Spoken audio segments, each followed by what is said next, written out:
Welcome back, y'all. Welcome back.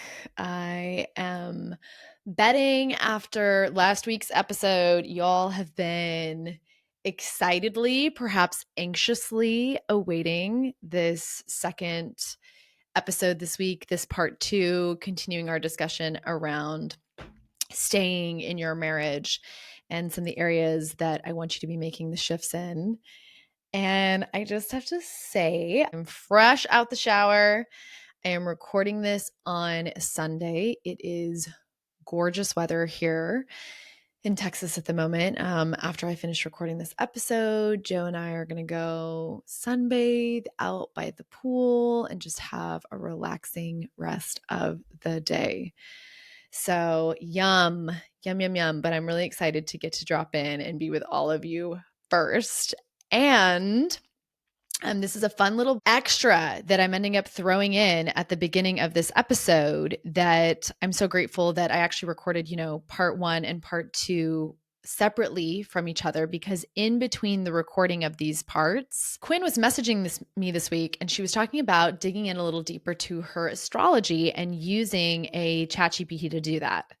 And y'all know how much I love exploring different chats. So I went and found one this morning and I started looking up my stuff.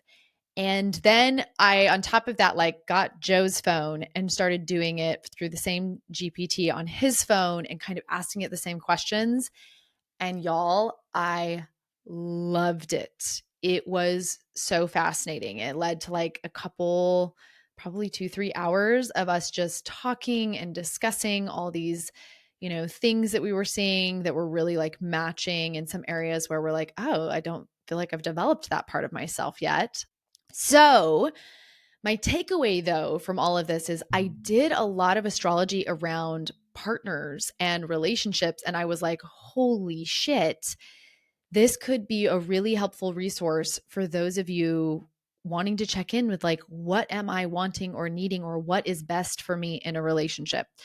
And I just have to say, y'all, whether you necessarily believe in astrology, regardless, I've really come to my love for astrology through just how insanely accurate it is for my life. I'm going to have to do maybe a vibe session around this in an episode in the future with Quinn, because literally all of my astrology now matches me entirely, where 5 years ago it totally wouldn't have, but now everything was hitting hard. But whether you believe in it or not, I have found in exploring my astrology, it's been just hearing what it has to say about me. It's been really helpful in expanding my brain around thinking about myself differently. So that was the other piece where I was like, even if you're not oh, astrology is real, you go and you read about it and you think about yourself in different ways, because there may be areas where you're like, oh, I've never thought that I like that, or oh, that kind of makes sense. So highly recommend it, y'all. I'm going to have Alex actually link the ChatGPT that I was playing with this morning in the show notes. And I am going to also have her drop in the show notes the series of 8 questions I used this morning with chat to get all of this gorgeous information that Joe and I were playing in this morning. And those questions ranged from, tell me more about my career and my vocational insights, to let's discuss my relationship patterns and soulmate indicators, and even dropped into an area where chat recommended do you want to hear more about your part of fortune and Black Moon Lilith sections? And I was like, yes, I don't even know what the fuck this is, but I want to hear more about it.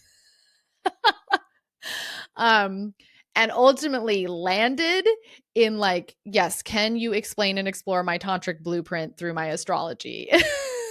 Y'all, it's so good. I know I can feel so many of you, because I get a lot of feedback from y'all on my ChatGPT tarot spreads that I've helped all of you create through that PDF. For those of you that don't have it yet, you can email me, all one word, to 33777 to get that sent to you. So highly recommend that, especially when the biggest takeaway I was feeling doing it this morning was just more of that piece of like, who is this episode for? And as I read more about what my astrology says about the relationship that's best for me, I realized like that's what I'm talking about is the relationship I'm in, the relationship I have, the level of the soul connection, the level of being seen, the level of mutuality, the level of trust. And I don't know, y'all, that may not be the case for some of you in your astrology. So that's why it's so important to know yourself, know what your best relationship looks like.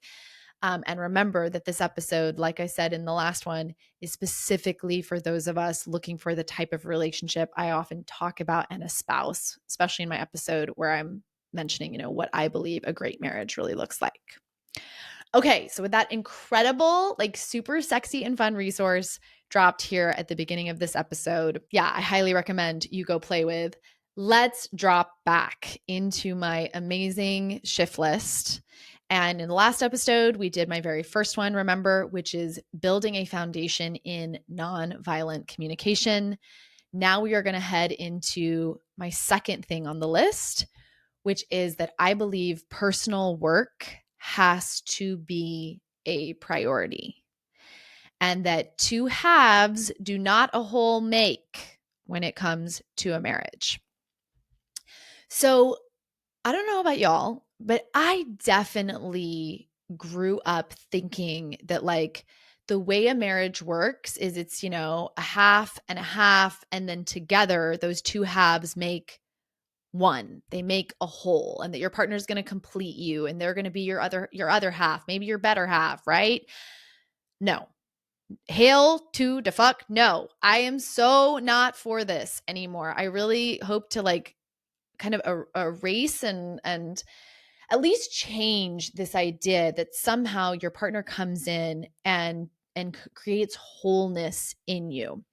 Where what I have started to see is I really believe where marriages thrive most is when we have two relatively whole individuals. They've at least got some of that secure attachment and wholeness within themselves, that then when we're coming together, we are able to move towards more wholeness, move towards more healing.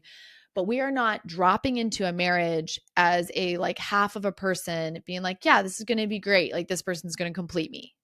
Okay. So self foundation and working towards self wholeness, I believe, is essential for staying in this kind of a marriage and working towards the kind of a marriage that you want, that we're talking about in these episodes. And I want to emphasize that, grounded, emotionally adult, conscious selves do not just magically emerge once we get married or reach adulthood. Like, don't you think you all felt that as a kid? You're like, one day I'm going to be an adult and I'm just going to like get it and I'm going to know how to do it and like I'm going to be an adult. No, that is not the case. I think many of us have come to realize that once you become an adult, it's not a threshold that you cross and now you've arrived. So this point 2, is really speaking to the essential need for individual work, and especially around nervous system regulation and unhealed trauma, which now you can see why point 2 ties so fully into point 1. And the core of both of those pieces are having nervous systems that can regulate down.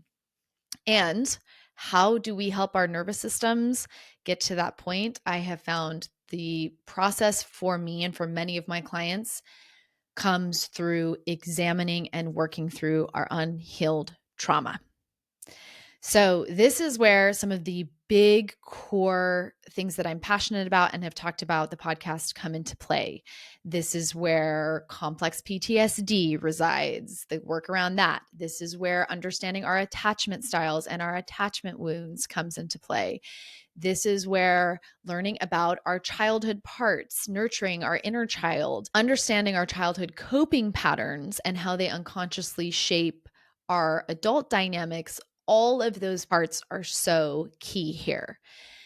And y'all, if we don't understand these pieces about ourselves, like now that I see more fully how much those of us that like are in marriages, have not studied any of this, don't understand any of this, and are trying to like make our marriage work. Y'all, the best example I have is that is like running through a pitch dark house. Okay. That's like the marriage with knives. Like, it is not a safe thing to do. And it goes back to me really pushing back against the narrative so many of us are raised with of like, just get married, just have kids, it's all going to work out. Like, no, those steps, those choices, let's get married, let's have kids, do not actually a safe home with the lights turned on and nobody running around with knives make. So, I really want to frame this piece of us doing our own internal work, building our internal individual foundations as safety work. Okay. This is not just self-help. And it makes me think so much of on my podcast with Mayim and Jonathan, and how Jonathan was like, men don't like when you tell them they need to do this deep internal work, like why? They don't get it. And I'm like, because this is safety work. This is so that you can be safe with yourself and safe around others. Because when you don't know your trauma, you don't know your attachment style, you don't know your childhood coping mechanisms, you are the one running around through the house in the dark with the knives, often inadvertently and unintentionally stabbing the people you love. And without doing this healing, you can't understand actually what is yours, what is theirs, or what is real. And that's why in those instances, everyone is just getting stabbed and fucked up in marriages like this, including you, including your partner, and including your kids. So, takeaway, big point is the container of a marriage does not magically make two traumatized individuals better together or induce healing just because you got married. There is deeper work to be done.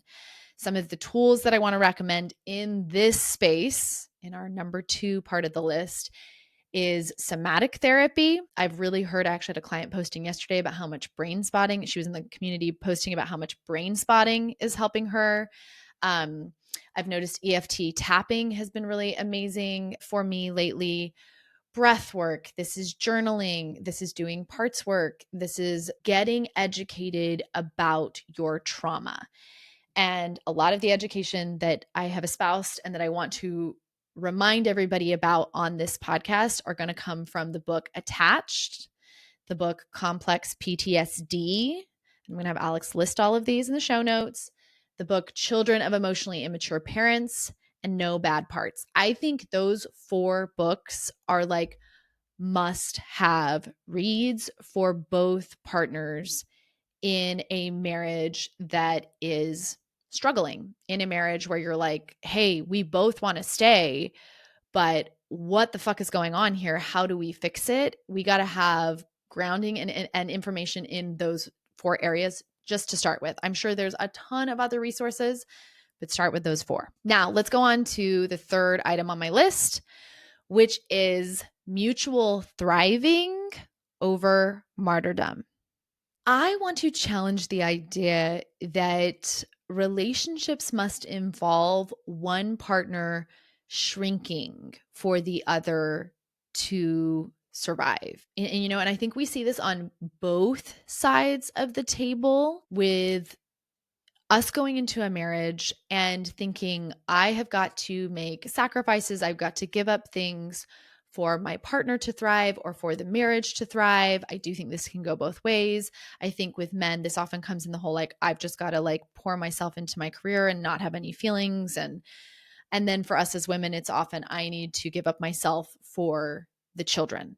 And sometimes in dynamics, it is more of a like one person having to be the one that kind of sacrifices, moves into martyrdom for others to thrive, whether that's your children or whether that's your spouse. And here's what I want to say. Even though I am mentioning that I think this happens on both sides, I do want to warn that because we live in, most of you listening to the podcast, especially those of us here in the US, we live in patriarchal cultures where there are strict gender roles typically inherently built into that culture and power inequalities that just exist when you live in a patriarchal culture that often where the martyrdom tends to be is in the woman's side of the equation. And to drive home that point, I asked ChatGPT, I was like, can you tell me like a little bit more about patriarchy? Like, describe it to me. So, Chat said patriarchy is a social system where men hold primary power and predominate in roles of political leadership, moral authority, social privilege, and control of property. It is characterized by the dominance of men in various aspects of society, including the family, politics, economics, and culture. And the system often leads to gender inequality and the subordination of women. I needed this point to like land here because I think often women's martyrdom in marriage is often swept under the rug, or it's like, oh, that's not a real thing anymore. That's not really happening. And what I see is like, no, that is still absolutely happening. And I really do believe that's because in a system like patriarchy, where men hold the primary power and predominate in all these different roles, women often fall into a space of martyrdom to support that, just because it's the soup we've all been raised in. We know nothing else. It's like a fish in water. Now, I was talking with Quinn about this before we did this episode, and she said, since marriage is not made for women, and I just want to like pause here on that statement because we will have to unpack even just the first half of this sentence, right? This idea that marriage is not made for women. I was like, oh my God, wait, what? Which, that's even in my brain. This shows you guys how much I am soaking in the patriarchal definitions of marriage and thinking like, no, marriage like supports both people. When Quinn and I multiple times on this podcast have shown that like for women, marriage often reduces their life expectancy by 5 years, right? So Quinn is coming from a space where she's like, since marriage is not made for women, asking for equality within marriage often sounds like oppression to men. Whoa, right? And I want to unpack this some. So for men, because at least men living in a patriarchal culture, they often have to give up their privilege, the privileges that they may not even recognize that they have been given by being a man in a patriarchal culture. They often have to give up some of that privilege for the relationship to become more equal and more based on mutuality. And as I was thinking about all of this again and unpacking this whole idea, I was like, oh, I literally did a video about this on my Instagram, like way back when, discussing this. And I know I've hinted on this and talked about this in the podcast, that this is what often makes it so difficult for men to get it. Why to do this work? Because they're like, things seem pretty good. I'm kind of getting what I want. Yeah.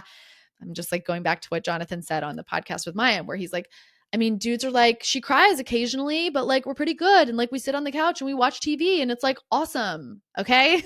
So inherent with this piece of moving from martyrdom of one individual into mutual thriving of both has to be an acknowledgement of, for many of us, the cultural overlay of patriarchy that we live in, and that many men don't see their privilege or understand it because it's just the world they live in. And yet us as women, that is the very thing that they are going to kind of have to step back from for it to become more equal. And that for some men, that can feel like oppression. Now, here's what I want to say. This is like the little like beacon of hope is I want to emphasize this, there are men out there, I have seen them, who were raised in this system that are seeing the wrongs of it and genuinely care enough to try to change this, who are like, you know what, I do want this marriage, similar to that community member of mine that I shared about in the first episode with her partner, right? this is what you're looking for, okay? For those of you being like, okay, I'm leaning towards staying, like, is this really worth it? This is what you're looking for in your partner if you want a relationship that's going to be what I'm talking about, moving into mutuality. Now, to do this, okay? So now we've acknowledged the difficulty of the culture we live in, how it trains men. If you actually have a partner that is like, fuck, this really has fucked up both of us. I want it to be more equal. Let's find something new together. You have to together reframe self-care and individuation as essential nutrients for the relationship's health. And this is like in so many ways missing from what many of us were taught when we think of a marriage. Like the previous standard, I feel, has been that the marriage becomes the most important thing and the kids are what matter most. Like we're married and we got to support the kids the most.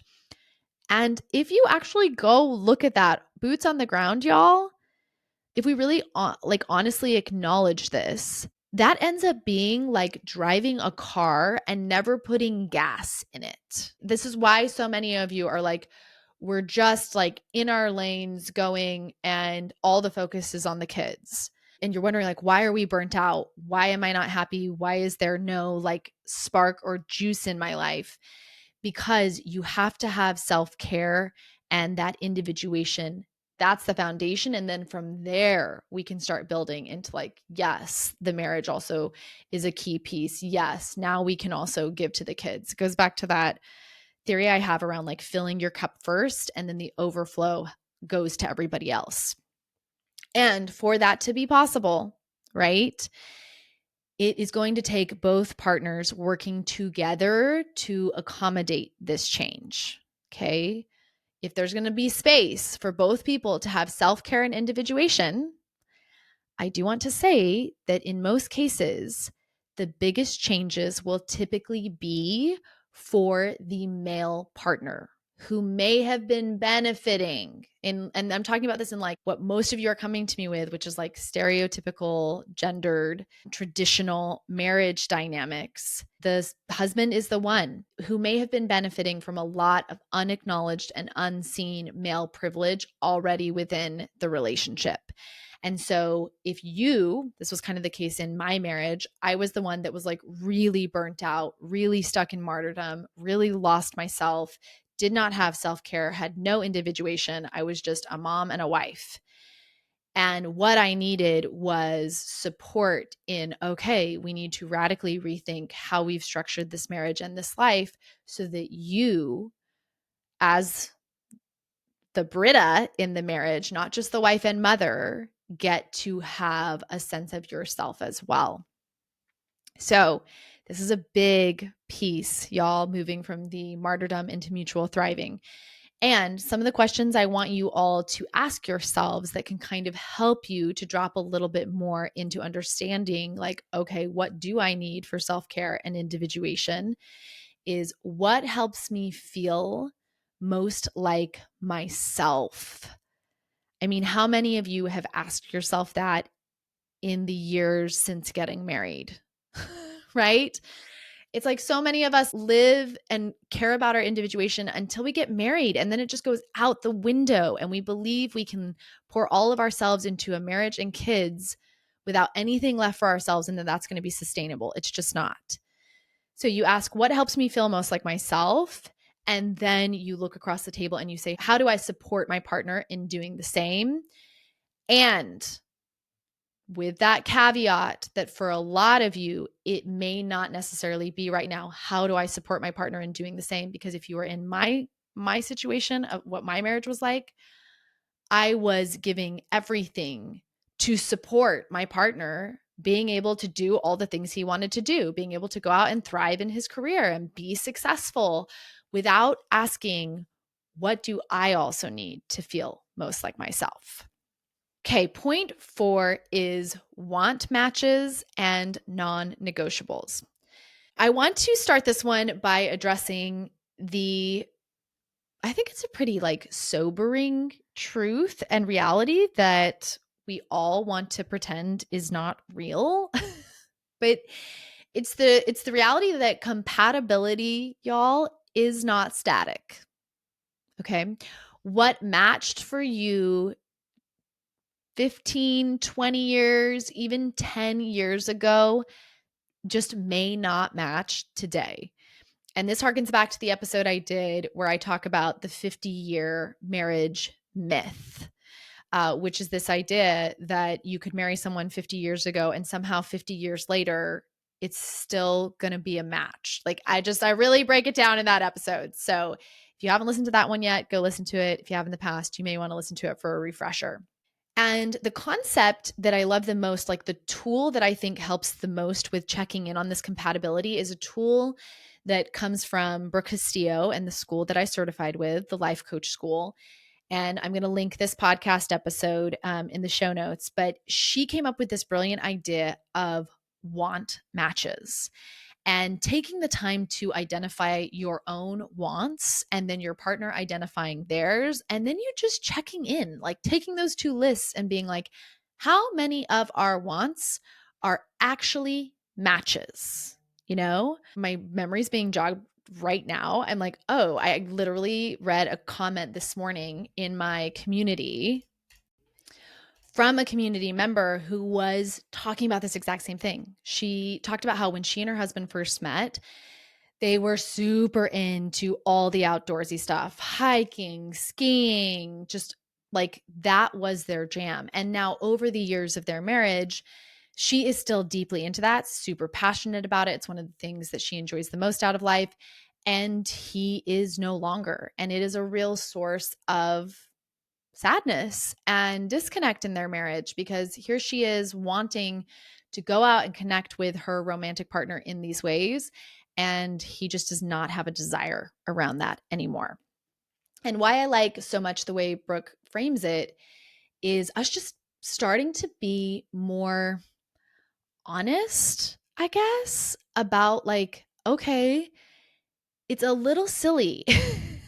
It's a little silly and childish, honestly. Like it feels like, like a Disney movie to believe that the person you met when you were, in my case, newly turned 19 is gonna 15 years later still be the person that you met back then. And maybe like, oh, we're just gonna love the same things. Like growth happens. People grow up, people change. Humans are not static. Therefore, compatibility isn't static. So ultimately, you can go listen to that podcast episode to get the like deep, thorough version of it. But I do want to just offer some reflective questions now that will give you a kind of overview of what that work is like. So, first question is, what did I want back then? And what do I want now? This exercise, even if you're not doing it with your partner, is very, very illuminating. And for those of you that have been on 90 Minutes with me, you'll know this is kind of where I take you at the very, very beginning is like, who were you back then?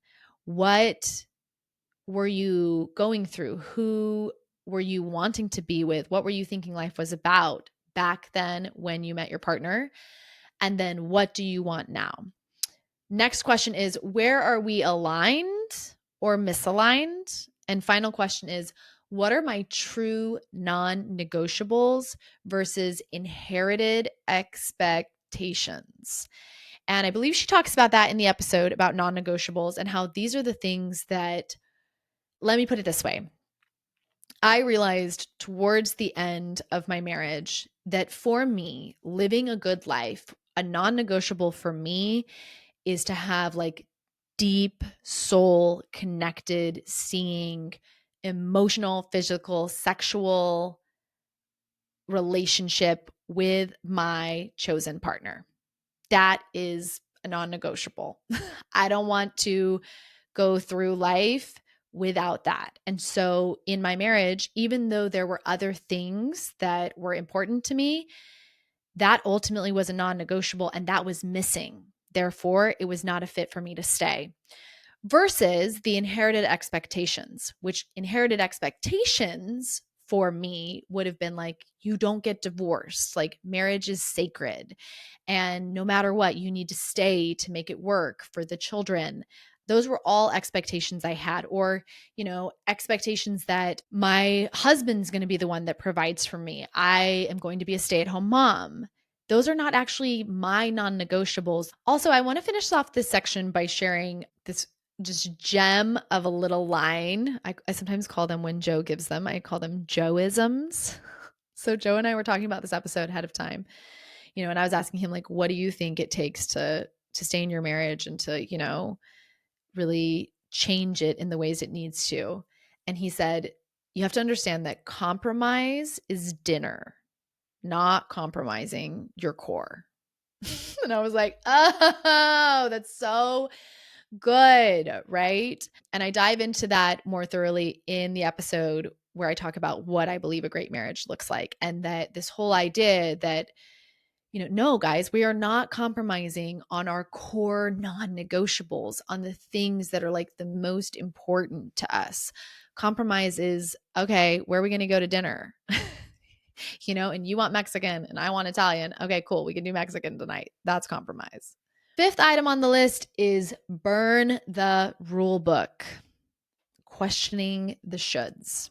The majority of us are technically adults, I believe, in age only. And we are still living internally as if we are children. And when it comes to the rule book of your life, many of us, like children, even though we are adults in age, are still living as if our parents and our religion are standing over us, telling us what to do and how we should live and what we should look like, dress like, who we should be, without ever stopping and, like, from an adult space, questioning if we actually like those rules, if we actually like the life that living by those rules is creating, if we actually want to keep molding ourselves through those shoulds that came from people outside of us. So I want to break down with y'all some of the most common rules, shoulds, assumptions that I see that keep people stuck. So one of the ones that's been coming up a lot lately on the 90 minutes that I've noticed is when y'all move somewhere and then you guys just stay where it is, wherever you've moved, thinking like, okay, well, we moved here and now, like, the kids are in school, or we moved for this other reason, so, like, we have to stay. Even though wherever you've moved or wherever you live now is, like, killing you slowly inside. So the most beautiful example I saw of this recently was a client who got on a 90-minute. And as we're talking, she explains that, like, when they were first married, they lived in California and they had a huge friend group and they could go out into the city and they just were connected to, like, all of this life city center area. And then, as we often do, they got this idea in their head that, like, where they wanted to be was out in the country, and they end up moving to Montana. And in their case, they didn't have any kids. It's just the two of them out in the middle of Montana. And getting out there, the wife actually realizes, like, holy shit, this is not the fit for me. Like, this is not helping my mental health. I actually think of this too a lot for me. Y'all, I kind of did a similar thing. Me and my ex-husband, we lived in Oakland. We'd done the city life for so long, and we thought, like, where we need to be is the country. And actually moving out to the country, I think, is what allowed me to realize, like, because I was so isolated out here without my friends and without my support group. And, when I couldn't just go be with girlfriends that loved me unconditionally, and I was left a lot with just my marriage, I realized, oh my God, this is not enough for me. And ultimately ended in, like, our marriage ending in divorce. So be aware, y'all. Sometimes the place you had in your mind that's, like, the place you need to be is not actually the place. And remember, y'all are adults. You can change jobs. You can move.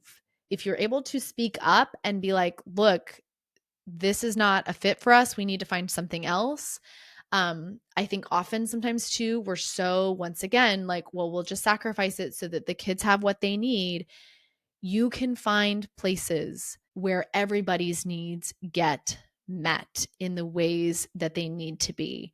But that cannot happen until you are being honest about like, this situation is drowning my mental health right now. Now, another common assumption is like, this is just how parenting has to be. And I think of the example of people who are like, our weekends are just absolutely crammed with children's sports and running every which way. Like we have them involved in like 3 different activities. And, we're just always, always, always running the kids. And I have always been someone who is like, no, fuck that. I am not going to lose my mental health in the process of trying to run my kids to every single activity. Like my kids get to have one activity. Some of them don't even want that one activity.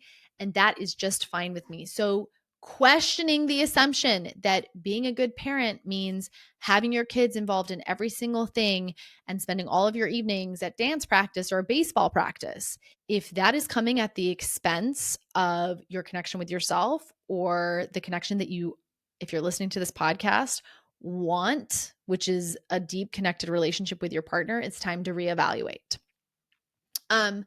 Another one I've seen is the assumption like, I need to be doing it all. I can't want more help. I definitely had this in my marriage. Like I thought we couldn't spend money. I, for many years, did not have like someone that came and helped clean, any kind of home repairs. I was like doing them myself. And so fascinating too, for those of us, like many of us will spend money on things that are not going to actually move the needle for us in supporting that load and taking some of that load, but we will go spend all of it on like a new TV. Okay. So this is a like noticing that assumption that I need to be doing it all and reprioritizing where you're spending that money, right? Maybe a house cleaner coming in to help with the cleaning is a better spend than buying a new TV.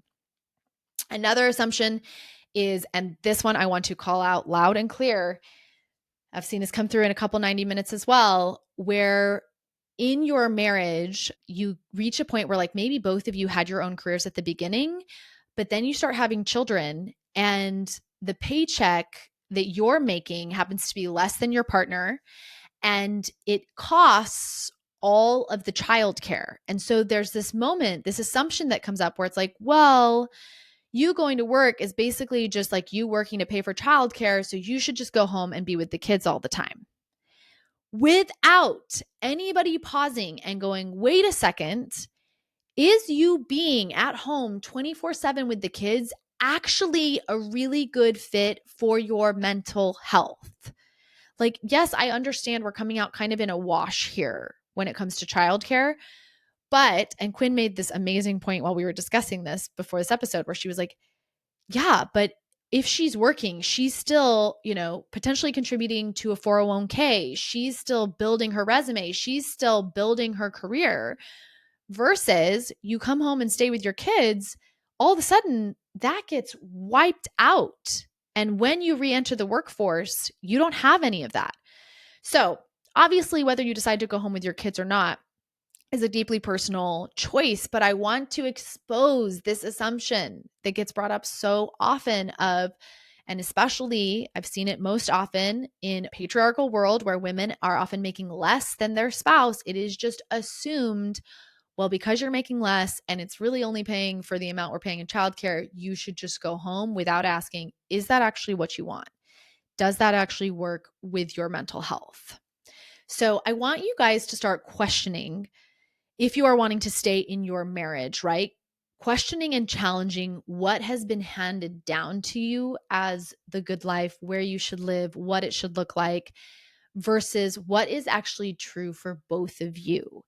Because you are both the main characters of this life, this marriage that you are in. And I really want you to question, whose rule book are you following and why? And is that rule book actually creating a life you want? Because if you are both willing to do the work to burn your individual rule books, right? I'm going to talk about individual rule books a little bit in this next section in the list. If you're willing to burn your individual ones and your marriage rule book, Now we've got freedom. Now we've got a blank slate. Now we can start writing something new. All right, my sixth area for you to work on this shift list is when it seems like, okay, you're both good people. We've got some great dynamics here. I really think of this is like a woman who got on with me with the 90-minute. And as we dove more into her story, she kept being like, look, my husband's just like, he's a really good guy. We both have some trauma in the past, though. He's willing to work on it. He's going to therapy. And ultimately, in her instance, she was like, and I don't want to go out into the workforce. I do want to still, have a partner who's going to be the main provider. So there was a lot of like what she is wanting is still very much in this marriage. And if she leaves, there's a pretty big risk. There's going to be some big areas she's not going to be happy with. But what is missing is sexual chemistry and passion. Okay. Now, in her specific instance, if you are listening, my love, from our 90, you had some different things that we were going to work on there, which is why I love my 90s, because I can tailor them out specifically to you. But I want to zoom out a little bit into the more broad context of those of you that may be in a marriage where you're like, look, we run a household really well. There's a lot of things here that I don't want to change that will change if we were to get divorced. But where is the spark? Where is the intimacy? It is either faded, forced, or absent at the moment. And before I dive in to the work that I think is behind this for a couple that wants to stay, I want to be very clear that the following advice is not for anyone that is in the realm of or recovering from sexual coercion in the marriage. Okay. I am right now in the works with Quinn discussing, we are going to be doing an episode all about sexual coercion because I think it is such an important and very vital topic that needs to be addressed when we are considering divorce. So just know the things I'm going to suggest down below, these are not for those of you that have actually experienced it. And for those of you that are like, wait, what is sexual coercion? That is when you are being, guilted into having sex when you have a partner who does not respect your no. So yeah, we will discuss that in a future episode. Okay, so coming back though, there can be a lot of confusion when you are like, okay, a lot of the logistics in the marriage work really well. This is what I want. But there just doesn't seem to be connection or fire or passion. Like there's just this numbness and we've kind of fallen into our own ruts. So this is some of my most favorite work, y'all, that I have done. Granted, I definitely did this work post divorce, which is diving into and figuring out what your internalized messages about sexuality are and what kind of a sexual creature are you and also your partner. Now, like I said, a big piece of where that starts is diving into what was I taught about sex. This is why we have our monthly intimacy chats in the community, because so many of us just got really fucked up around sex growing up. We did. Nobody talked about it in healthy ways, especially if you are a woman. Nobody talks about it through the lens of your desire. You actually, at least in my case, you enjoying it, you wanting it. None of that was addressed. So you get to go on this journey of asking and figuring out, what do I believe about sex? What do I believe about my desire? What do I believe about my partner's desire? And really starting to expose and dig into those pieces, because if you don't understand those, you cannot start exploring how to change it and what could be different. Now, one of my favorite books, it's a very sciencey read. Yeah, that's such a terrible word for this.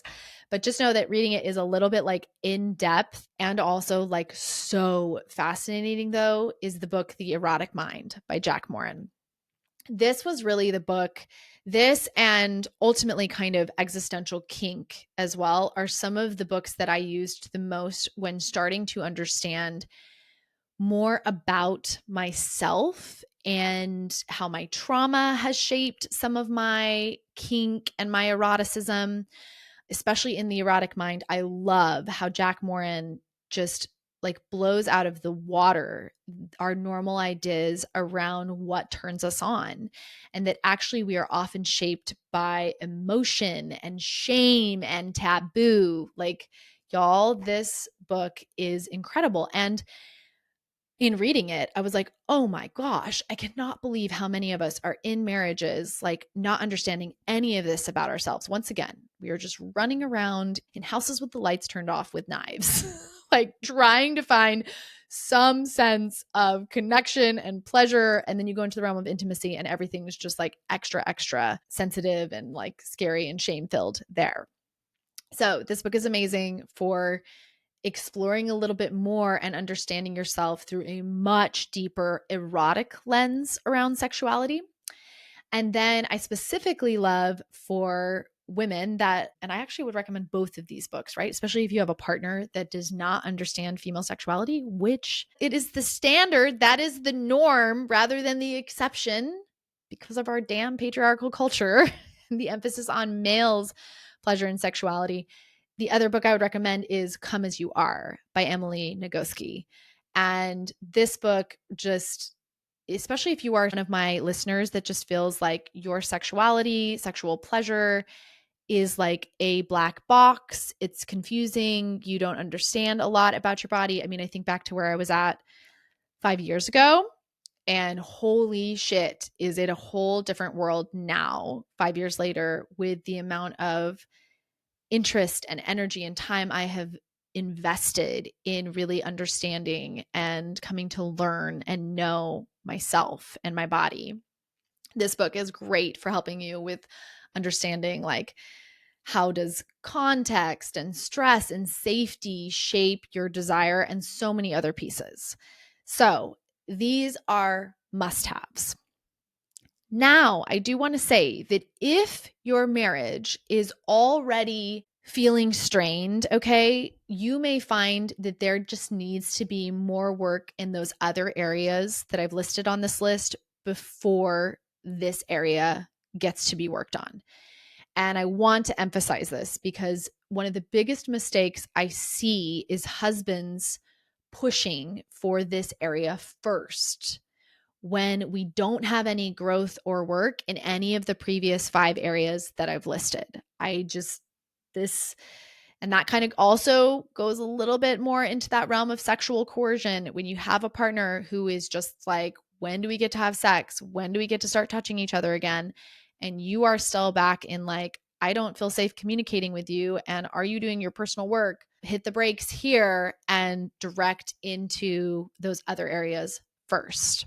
Also, though, if that is the case and you're like, I don't really want to explore this with my partner right now, this is not the place that feels exciting, that does not mean you cannot start with your own self-exploration. And honestly, regardless, that is where I would start, especially if you're one of the girlies with like the black box, I don't really know what's in here. I found so many of us just have these very broken relationships with our own bodies, with our desire, with what turns us on. There is so much sexual shame in there that when you bring all of that and into the room with your partner, that from the beginning is just a tough scenario to get through. So going to self-exploration, not from a like, I'm broken, I have all this shame, what's wrong with me? But instead from this gorgeous, like curious place and coming to it from like exploring and being open over the stress of performance and really asking and giving yourself space to ask like, what kind of touch turns me on? What kind of fantasies turn me on? What feels genuinely authentically good in my body? How slow can I go? Y'all, for me, I have realized like I need to go so slow. If I don't go really slow with myself, with my partner, I often tend to just kind of disassociate out of my body. And then I'm there and I'm technically, I'm putting this in air quotes, willing, but I'm not fully present and actually like in the experience with myself or with my partner. It's crazy that I can even do it sometimes with myself as like a little bit of a escape hatch from my body. So the go-to on this area is self-exploration first, especially if this feels way too sensitive to start doing with a partner. And if you are in the space of staying with a partner, go to those other areas first. Now, the seventh area on my list and the final one is this idea of a renewable marriage contract. So I cannot for the life of me remember where I heard this idea or this concept, but I remember when I heard it, I was like, oh, this is so fascinating. I love this idea. And the idea was treating a marriage like a lease that you renegotiate at the end of each year rather than assuming that it is just like forever fixed, good to go. And I thought at the time, I was like, this is so brilliant because so often when we get married, it becomes this like, sweet, that's in the bag. And we stop investing in building that reality together. And we stop investing in ourselves or investing in each other. When, y'all, that is a complete and utter illusion because what is real is that that marriage is never guaranteed. Never. That's what that's what divorce is. You can leave. I think we need better structure around acknowledging and holding space for this relationship. This choice to be in a marriage is an ongoing work in progress that is always experiencing flux, experiencing needing to check in and be aware of each other and the compatibility. So it doesn't mean we need to always be on this edge of like, are we still in this?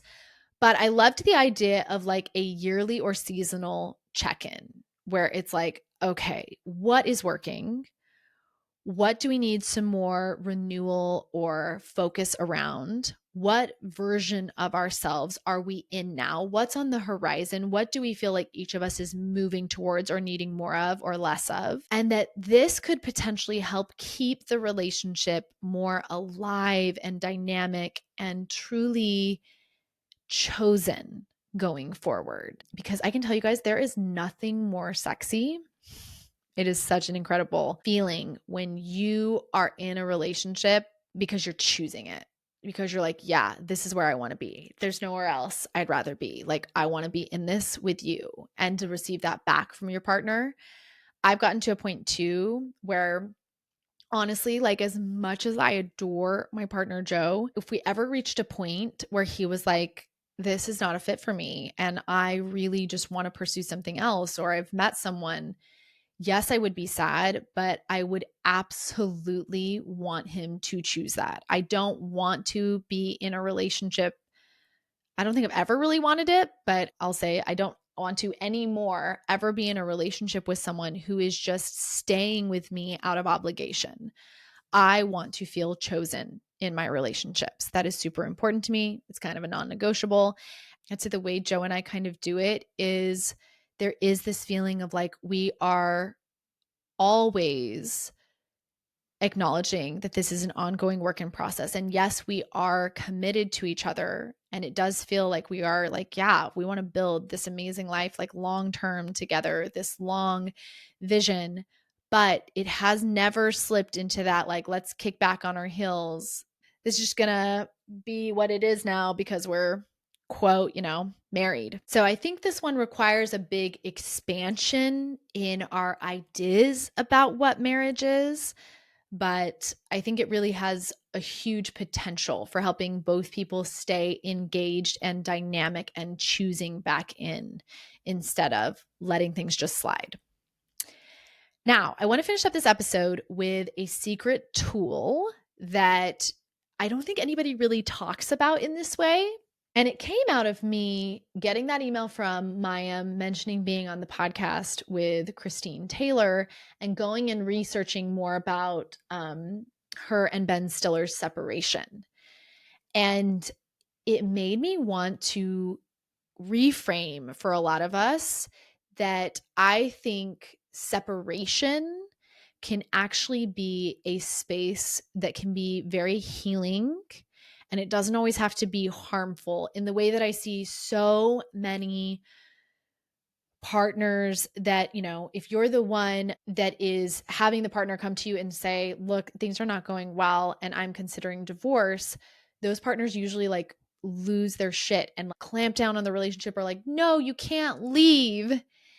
Instead of what I would love for us to move into more of, which is normalizing that sometimes if a relationship has gotten rough and rocky enough, space can be the very thing that most people need. And I learned more about this most by reading up on Christine Taylor and Ben Stiller, and kind of some of their, just through a few of their phrases, like what they were focusing on when they separated, and how in their instance that distance seemed to bring clarity and renewed intention. Okay. And I think that happened because, Christine specifically described their separation as being a period where each of them experienced, quote, growth spurts and discovering who they were as individuals. So it sounds like they went into that separation like, hey, we need to take some space to like figure out again like who we are. What do we want? And key point two, Ben Stiller is listed as having spoken about how it helped him appreciate and feel grateful for what they had. And y'all, I think this is a key point, because the way patriarchy has kind of trained men to believe that their wife will always be there, that once you get married, she is locked in and she's just going to be grateful for whatever. Like, what do you want from me, woman? I go to work and I come home. Like, that's enough. Oof, y'all. The gift in a separation in this way is that it can jolt the system for a man. It can be a loud wake up call that is especially needed when the privilege they have grown up with is this thought that, like, I can give scraps and that's enough. I don't have to be emotionally connected. I don't have to be sensually connected into her pleasure, and that should be enough. So I would really love to just throw this out there as a reframe that separation can be used as a tool for growth and doesn't always have to mean a precursor to divorce. And if you are going to do it this way, I highly recommend setting the container in the way that it sounds like Christine and Ben did, where they were like, this is going to be a space where we're going to step apart. We're going to have our own growth spurts. We're going to try to discover more about who we are as individuals. I actually am thinking of a woman that I spoke to on a 90-minute recently, where she was trying to negotiate this same situation, where I was so excited and like, whoa, this would be incredible if the two of you can do this, which was where she needed space. She wanted space to explore more sexually because she had not been able to. And y'all, this is just once again a huge piece we are not addressing or talking about that is so real for so many women, which is especially, and I'll just use it from my framework, kind of, it was very, my story mirrors hers a lot, raised very in like strict purity culture, did not have sex before we got married.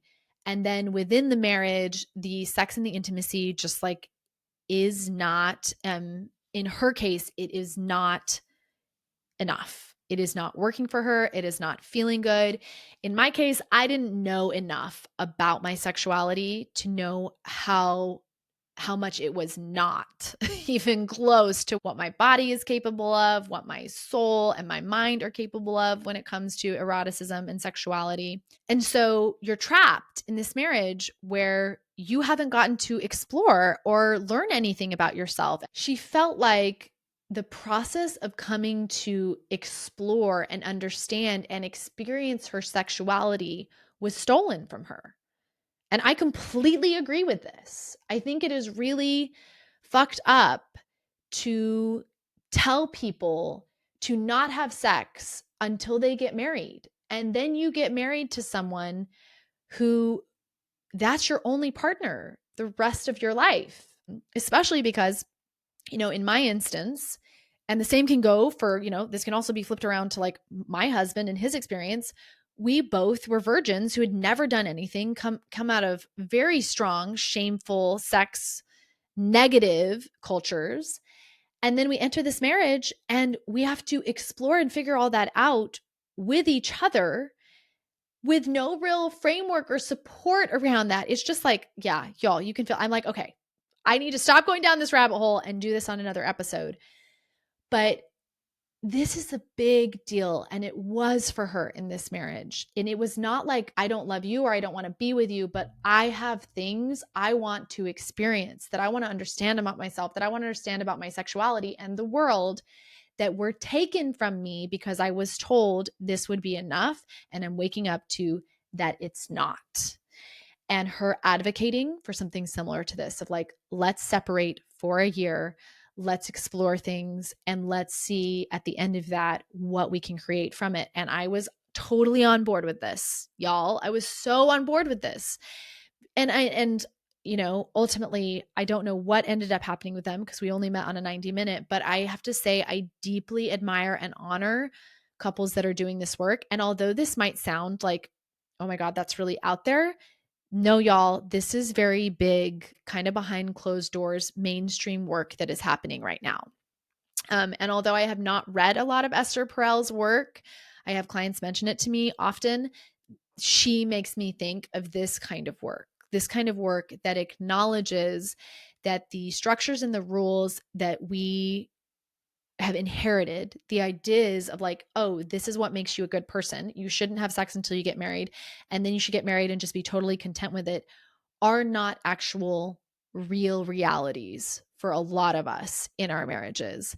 And this is the hard work behind the scenes that some couples end up doing that I believe is absolutely crucial. Because in her instance, for her individuation, for part of her process in understanding herself, she wants and needs this exploration.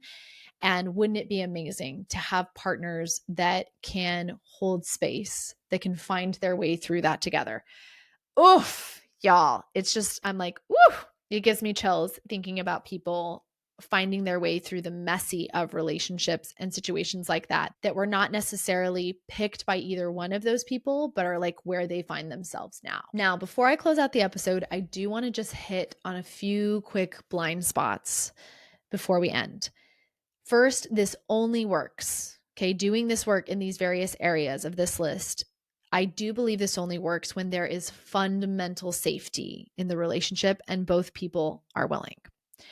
Second, if one person is chronically dismissive, manipulative, or unsafe, these tools are not going to save the relationship. That harkens back to me at the very beginning of part 1 saying, if you are in a relationship with an emotionally immature individual or a person who has narcissistic wounding or could be diagnosed NPD, this work is not going to save the relationship.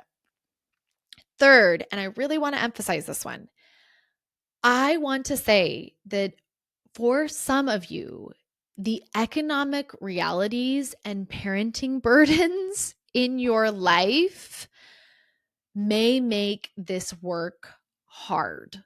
Like, let's just say it out loud and clear. Not all of us have the income to be able to separate for a year and go figure ourselves out apart from each other, right? That's not something that I could have done in my marriage, being separated. I mean, perhaps I could have, but even then, like, we just didn't have the mental constructs to even consider something like that. We were just so deep and entrenched in that Mormon conditioning.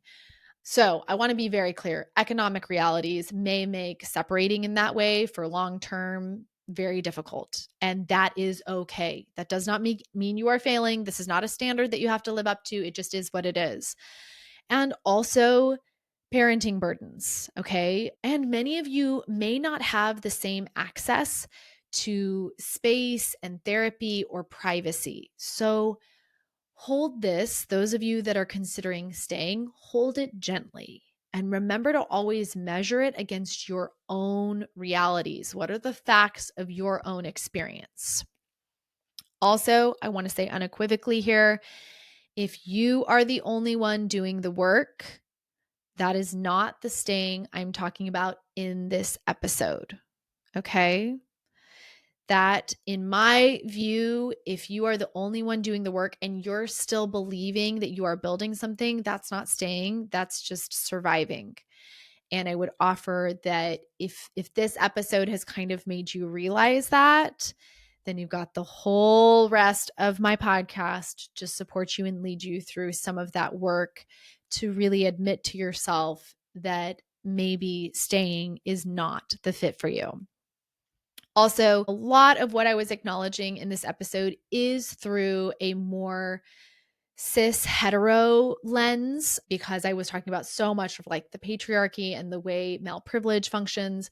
But I want any of you listening that are in whatever type of partnership you are to really apply it still to yourselves, because even though I talk about it through male privilege, you can still have dynamics in the relationship where one person is functioning better because the other person is having to move into a space of martyrdom.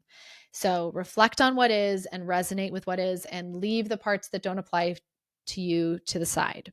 Now, I want to close with y'all and come back to the heart of this episode, which is saying that I do believe in some really amazing ways that staying can be a sacred and really transformative choice.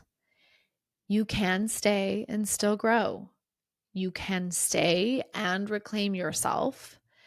But what I want you to know is that what makes that possible most is knowing what your priorities are, and if your partner is on the same page with doing the work to create that new container and to evolve the marriage with you.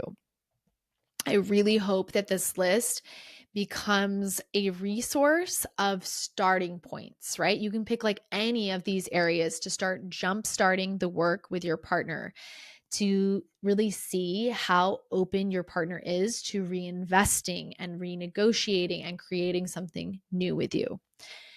And if you are, after listening to these 2 episodes, if you are like, okay, wait a second, B, like if you are wondering if the way your spouse is showing up, if the work that they are all of a sudden doing is genuine and falls into this category that I just described, or like some of my girlies get in your heads where you're like, wait, or is this maybe more of like a response where I mentioned in the covert narcissism episodes, right? Where you have a partner who all of a sudden does like a 180 and seems to be doing all the things, but something still feels off or like it's missing. What do I want y'all to do? I want you to get on a 90-minute session with me and we will break it down together. Do not keep spinning in the confusion of trying to figure it out on your own, y'all. Okay? If you are someone who's like, after listening to like these 4 episodes of covert narcissism and staying, and you're like, I don't know which one he is, we will break it down together. And as I've emphasized before, it really is a whole different reality on those calls, because I get to actually hear about your actual real lived life experiences. It's not just here's this broad picture, it's me zeroing in with you on your specific stuff. Also, I want to give another plug again for the community, because as you guys know, we are moving into our 2nd month of our summer camp, the NBC camp for nonviolent communication. This camp is amazing. This is where we are all, I mean, it's one thing to talk about on the podcast, like doing this work with your partner, but it's really magic to work on nonviolent communication and to be reading the book and then coming to the campfire calls with a bunch of other women going through the same stuff. Like that's magic in its own right. So if you've been interested in the community, you can text stay or go community, all one word, to 33777. That will take you right to the community where you'll get to sign up. You get to do a 20-minute interview with Alex. I watch all of the interviews, which is such a gift for me because I get to learn more about you before you come into the community. So you can really look forward to that, knowing like I will get to hear your story. Also, I haven't talked about this in a while on the podcast, but I really want to drop this here, that if you are one of the women listening to the podcast who is really feeling like you are at a moment in your life where it's time to make the changes. It's time to really go all in on making the big shifts. I want to invite you into what I would really consider like a once in a lifetime opportunity to get to do that work and go through something as massive as making this decision around considering divorce with someone like me by your side and going deep with you the whole time. Right. And I say that's like a once in a lifetime opportunity because I think after I did that episode with Quinn post the My Embryonic Breakdown podcast, and there was that comment of that woman who was like, it's been 20 years since my divorce and she's still recovering from it. I think that just drove home for me and gave me a lot of respect for the work that I do in my one-on-ones and how much not only are we making this decision around whether you're going to stay or go together, but we are really building the foundation for everything to come after. And I think that is a really amazing and one of a kind, once in a lifetime opportunity and gift to give yourself if it feels like you are ready for that. So if that is the case, I want you to go check out my deep dive container. That is my one-on-one coaching offering. You can find it on my website. There's some gorgeous, gorgeous copy that I take you through on that, just explaining what that work is and who it's for. I really am starting to I think I'm growing up in many ways and understanding the scope of time better. It's been 5 years since my divorce, and I look at holy shit, all that I have built, all that I have changed, how much I have changed in those 5 years. And then I go, whoa, most of us have the next 30 to 50 years of our lives left. Y'all, that is like me living the last 5 years of my life, like 6 times over if I live another 30 years. And I'm probably going to live 50. And just like the scope of that, of what is possible when you have the tools that I have built in my life, the trajectory of your life just changes entirely in massive grand scale. So I just want to say, without hesitation, that if you look at those 30 to 50 years and you are going, fuck no, and you want a radically different life, a life that inspires you, a life that you wake up to each day feeling grateful to be alive, y'all, that is the work that I do with my one-on-one clients.